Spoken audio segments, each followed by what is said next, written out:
Manusia dengan tabiatnya menyukai keindahan, termasuk keindahan dalam berkata-kata. Minangkabau adalah negeri kata-kata yang telah melahirkan tokoh-tokoh luar biasa, negarawan, ulama besar, tokoh politik, tokoh sastra, dan di bidang-bidang lainnya. Banyak ungkapan di Minangkabau yang menggambarkan betapa pentingnya kata-kata atau kato dalam bahasa Minang yang perlu kita hayati. Ditimbang makna kato, disilau makna kaji, di situ diambil paham nan bana. Kulit manih ditimpo batin, batin ditimpo galo-galo. Dalam nan lai adonan batin, dalam nan batin bahakikat pulo. Dalam kato gaib membayang, dalam rundiang budi merangkak.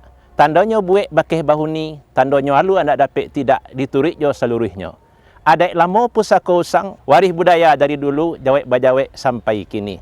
Tibo diambo jo bahasa Minang, tausiah ambo sampaikan, agar generasi muda Minang semakin mendalami petatah petitih warisan kato-kato yang sangat berharga di Minangkabau. InsyaAllah generasi muda Minang, generasi yang ahli dalam bakato-kato, budayakan literasi. Assalamualaikum warahmatullahi wabarakatuh.